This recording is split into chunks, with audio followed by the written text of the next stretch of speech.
Bom dia, boa tarde, boa noite, sejam muito bem-vindos ao MBCV Cast. Estamos aqui toda segunda-feira, né, falando sobre coisas da vida, sobre princípios do reino de Deus, que é o que norteia uma vida de um cristão verdadeiro. É compreender, praticar, esclarecer coisas do reino de Deus para que possa viver melhor. E toda segunda-feira, então, nós falamos com o pastor Neuci José Rorato, apóstolo aqui do Ministério Batista Cristo é a Vida, que sempre nos traz uma instrução, e a gente não tem script, a gente vai falando e o Espírito de Deus vai também trazendo instruções, revelações. E se você chegou até aqui, é porque Deus quer falar com você. Abre teu coração para o que Deus quer falar. A gente precisa aprender a ouvir a voz de Deus, de todas as maneiras que Deus fala com a gente. Então, seja muito bem-vindo, você que está nos assistindo, você que é da nossa audiência. Se não é, se inscreve no canal, toca o sininho, né? Vamos botar nosso conteúdo para frente. Bom dia, pastor, seja muito bem-vindo. Bom dia, pastor Eliane. Bom dia a você que nos assiste, que nos segue. Desejo a você, a todos, um lindo dia, um proveitoso dia.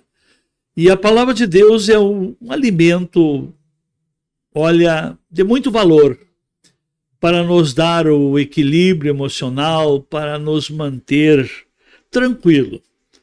E a graça de Deus, ela potencializa o que nós já temos e sabemos. Mas meditando na palavra, nós alimentamos mais. Isso aí. E o ajuste, né? O ajuste ao reino de Deus e aos propósitos de Deus, eles vão acontecendo de tempos em tempos. Não é uma coisa que acontece assim, né, pastor, de uma hora para outra. A gente vai aprendendo, vai praticando, vai tendo a experiência, e aí parece que vai se abrindo na nossa mente a maneira como a gente deve viver no reino. Tudo é gradativo e progressivo. Quando Deus fez as promessas, as suas grandíssimas promessas a Abraão, que através delas ele se tornou o nosso pai na fé e justamente o implantador do reino de Deus em sua peregrinação, tudo foi gradativo. Não foi assim, ó. Quando Deus disse, Abraão, eu farei de ti uma grande nação, ele não tinha filhos. Sim. E depois que ele falou, levou ainda mais 25 anos. E aí? E ainda depois, Deus pede o filho. Para você ver, meu amigo, minha amiga, que as coisas de Deus são gradativas e progressivas. O crescimento acadêmico é gradativo e progressivo. O crescimento em graça, em sabedoria, é gradativo e progressivo. O crescimento na intimidade com Deus também. O crescimento de uma família que a gente não vê de um dia para o outro alguma diferença. Quando até no próprio casamento, né, pastor, nos primeiros meses de casamento, tudo é ajuste, horário de que come, como come, o que come, horário que sai, horário que chega, é tudo um ajuste. A vida da gente é um ajuste eterno. Como é que podemos também ver? Ela é uma adaptação a culturas diferentes. Um vem de uma cultura, outro vem de outra. Cada dia são os desafios, nada podemos planejar para ser sempre a mesma coisa. A própria vida vai nos oferecendo mudanças, melhorias ou pioras, né? A vida oferece e é a maneira que a gente reage e a maneira que a gente também se prepara. É nós que vamos ter os resultados. O problema é que tem gente que passa a vida inteira errando os mesmos erros. Isso não é bom. Mas, pastor, esses dias faz uns meses atrás, eu estava ouvindo uma reportagem que falava sobre o ateísmo, sabe? E o senhor vai entender por que eu estou falando nisso. E eles estavam falando sobre o Rio Grande do Sul. No Rio Grande do Sul, 80% de pessoas que frequentam faculdades hoje se denominam ateístas. 80% é um índice altíssimo. É muito. Né? E aí o próprio repórter ele dizia que isso se atribuía porque são os jovens que hoje já não querem mais escolher uma religião, né? E não querem mais... Mas aí eu fiquei pensando naquilo muito tempo, pastor. Por que hoje os jovens não querem mais ter uma fé? Por que eles não querem mais escolher uma igreja para fazer parte? Aí isso se aplica em toda... Por que o jovem não quer mais hoje trabalhar numa empresa com carteira assinada CLT? Por que os jovens... Sabe assim, ó, essa continuidade... o jovem tem dificuldade de classificação, o jovem tem dificuldade de continuidade, de permanência. Por que hoje a gente chegou nesse ponto onde as pessoas não querem mais ter na sua vida essa palavra ajuste?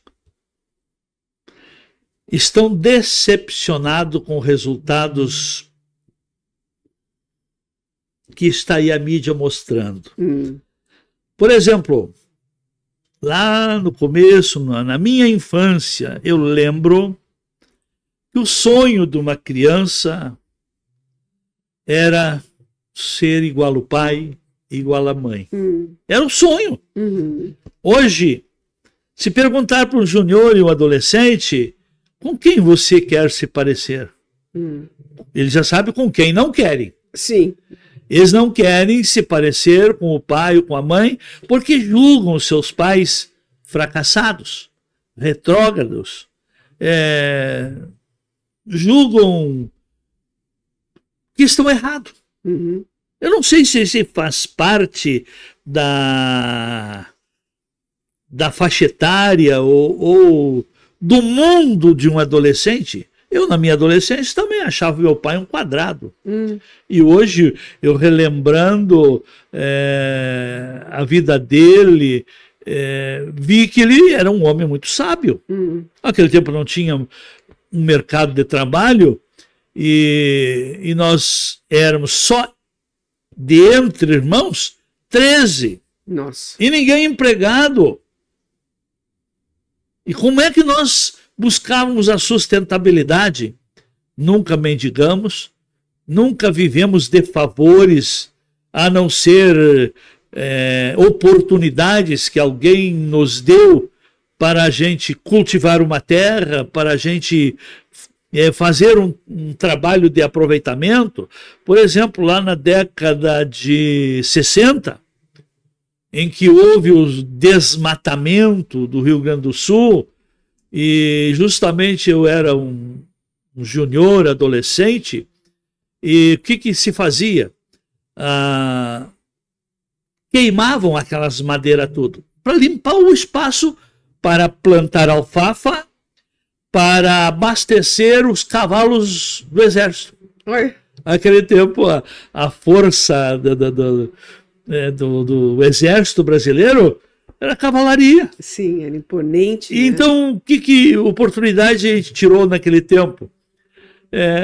Eu tirava lenha, cortava, lascava e levava para a cidade, que naquele tempo ainda 50% das casas o fogão era a lenha.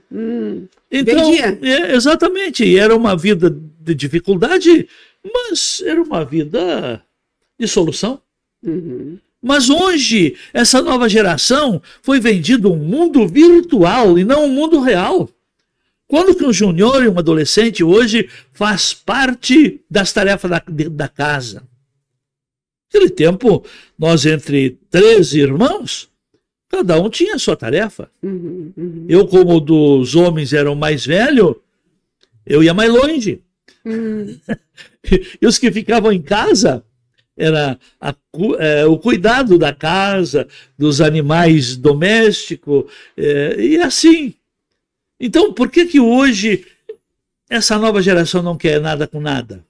Porque venderam coisas prontas. Imediatismo. Venderam um mundo irreal, virtual, imaterial. E aí? Quem é que vai querer hoje? Mas assim, ó, daí a gente precisa entender, né, pastor? Essa transição geracional na sua época, nem se ouvia falar sobre computador e internet na sua infância. Não se ouvia, isso não existia, né? Eu fui ver televisão no final da década de 60. Então se tinha que inventar coisas, né? Exato. Se tinha que inventar o brinquedo, se tinha que inventar a brincadeira.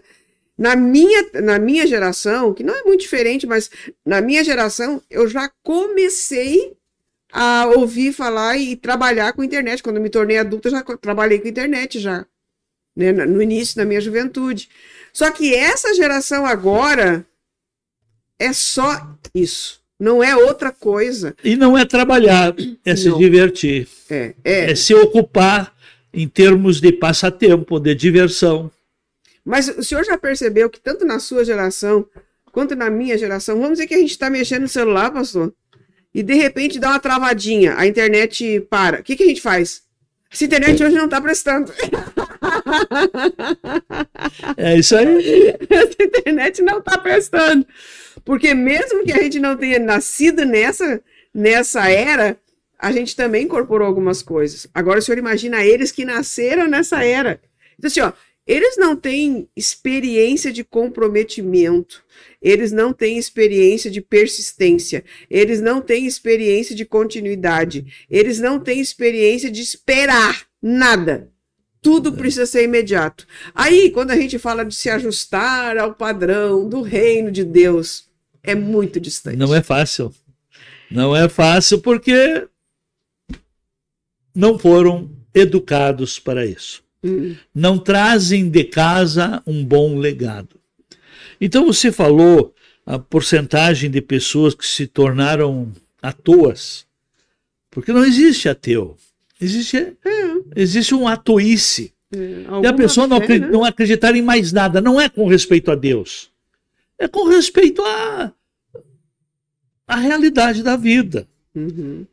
Eles são ateus até consigo próprios, eles não acreditam que dentro deles tem um desígnio, tem um potencial, tem uma semente, tenha um preparo para o futuro. Então eles são ateus com respeito aos valores da vida. Não é Deus. Só que eles querem encontrar um culpado. Deus não existe. Se ele existisse, eu não precisava trabalhar. Ou eu teria melhores condições. Então sempre querem terceirizar responsabilidade. E nós vemos que temos em nossas mãos a história da humanidade que está registrado na Bíblia. E nós vamos ver que aqueles que se destacaram, que se tornaram um ícone, que se foram um referencial, que foram potenciais, que trouxeram solução, que revolucionaram o mundo, é porque eles acreditaram neles. Mas ainda tem alguma coisa, pastora, que, por exemplo, eu não cheguei aqui, não sou pastor e apóstolo do MBCV porque escolhi. Não. Eu fui escolhido, mas eu não queria. Mas a vida foi me obrigando. Afunilando. Foi afunilando. Ou anda. Tá? E aí, depois de eu estar bem sucedido na vida material, aí mesmo que a vida espiritual, a vida ministerial, já não me dava muita perspectiva. Deus teve que tirar a mão, e Deus tirando a mão de sobre as pessoas, Deus tirando a mão de sobre as pessoas, a bênção foge, a bênção escasseia, a bênção não acompanha. E Deus tirou a mão devido à minha rejeição ao chamado. E aí tudo aquilo que eu achava que era uma estrutura de vida, eu já estava com uma rede de lojas, com 4 filiais, eu achava que isso aí ia me dar estrutura. Quando eu vi, estava quebrado. Quando eu vi, nem vendendo todo o patrimônio que eu tinha, resolveria o meu problema. Aí o que aconteceu? Aí eu tive que criar vergonha e voltar a crer em Deus. Porque esse atoísmo, esse ateísmo, que não é ateísmo, é um atoísmo, é falta de responsabilidade, é não querer acreditar na lei da semeadura, não querer acreditar no propósito divino, não querer acreditar na lei do retorno, não querer acreditar na lei das compensações. Porque a vida não dá, a vida devolve. O único problema é que a pessoa só vai se dar conta de tudo isso, pastor, quando estiver lá. Quando quebra a cara. Uhum. Quando está sem chão. Uhum. Aí quando não tem solução, aí então tem um culpado para isso. Uhum. Às vezes a gente quer decidir aqui na Terra coisas que já foram determinadas do céu. A verdade é essa. Que já está nas nossas mãos e pela nossa gestão as coisas vão bem. Mas uma coisa que eu acho que a gente podia citar aqui também, que eu entendo, que nem todas as pessoas têm essas possibilidades porque não tem conhecimento, né? Então, uma das coisas que acontece, que é totalmente diferente do que é mostrado aí fora, pastor. É mostrado aí fora que quando você vai para a igreja parece que você se bitola. Né? Parece que você fica um bitolado. E eu não vou dizer que não, em algumas situações não aconteça. Acontece sim, né? Bitola sim. A pessoa fica ali tão fanática, ela fica tão limitada que realmente ela espanta Deus das pessoas. Né? Mas tem uma coisa, pastora, que a pessoa vem a Cristo quando se acha perdido. E como ela se achou perdida e se encontrou com Cristo, ela acha que tudo que vivia estava errado. Uhum. Não é tudo não. Uhum. Faltava apenas um Senhor para a vida dela. Mas a capacidade dela, a vocação dela, as virtudes dela, o potencial da pessoa tinha valor. Pois o trouxe até aí. Mas o que eu queria só concluir o meu pensamento é que quando a pessoa vai para uma igreja cuja a palavra é a centralidade da igreja, a palavra de Deus, não a palavra do homem, não as experiências pessoais, porque esses dias alguém me disse que não estava mais indo em determinada igreja, porque lá não tinha Deus, tinha eus. Porque quando a pessoa que está à frente começa só a falar de si e não usa a palavra de Deus, a pessoa também vai ter que ser simpática à experiência pessoal, e a experiência pessoal, como diz, é pessoal, né? Mas enfim, então quando a pessoa busca uma igreja cuja a centralidade do que é dito é a Bíblia, ela vai receber do Senhor uma revelação, uma fatia de sabedoria, que ela não receberia se ela não viesse para a igreja.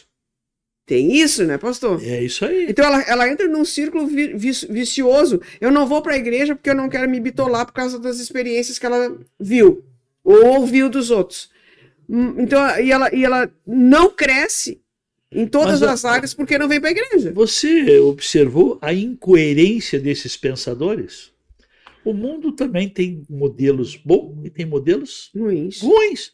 E eu acho engraçado que quando vem se tratando de igreja, elas só garimpam os modelos ruins. E os bons. Que dê os heróis da fé, que dê os vencedores na vida, que dê os desbravadores, que dê aqueles que pagaram o preço, que trouxeram o evangelho, que trouxe mudança na sociedade, que melhorou famílias. Então, a gente pode concluir assim, se você não quer Deus, é porque não quer. Não é porque Deus não possa ser suficiente na sua vida, é porque você não quer. Você resolveu que você não quer Deus, mas também vai ter a semeadura disso, né, pastor? Exatamente. Esse não querer Deus é não querer se assumir. Porque o homem foi criado à imagem e a semelhança de Deus. E quando a pessoa rejeita Deus, está rejeitando as suas origens, está rejeitando a sua semelhança, está rejeitando a sua própria imagem. Porque o homem carrega a imagem e a semelhança de Deus. No homem está a sabedoria de Deus. Mas tudo isso tem que ser tirado para fora gradativa e progressivamente. Então a gente pode dizer que quando o homem encontra Deus, ele se encontra. Exatamente isso aí. O homem só é completo Deus fazendo parte. Uhum. Então para com essa infantilidade, principalmente vocês jovens, parem com essa infantilidade de dizer que Deus não existe. Você que ainda não se encontrou com Deus para saber se ele existe ou não existe, mas coloque Deus à prova, pergunte para ele, peça para ele se revelar a você, que com certeza, de alguma maneira, eu já vi muitos testemunhos, pastor, de pessoas que fizeram isso. Senhor, eu não sei, não te conheço, não sei onde tu tá, não sei quem tu é, mas eu peço que o Senhor se revele a mim para que eu possa crer em ti. E Deus faz. Isso é coragem. Isso é coragem. Isso é fé. Isso e uma vez, acho que uns 10 anos atrás, o senhor... Não, vai mais, faz uns 20. O senhor disse uma coisa que eu tenho anotado na minha Bíblia. Que diz assim, ó. Que Deus sempre pedirá de nós aquilo que é mais precioso para nós. É verdade. Deus sempre vai pedir. Por quê? Porque Ele quer melhorar aquilo que está bom em você. Olha aí. É isso aí. Papo bom, papo bom. Então é isso aí, pastor. Mais alguma coisa? Senão a gente está finalizando. Olha, tá bom o dia aí. Aproveite bem. Não procure culpado, procure solução.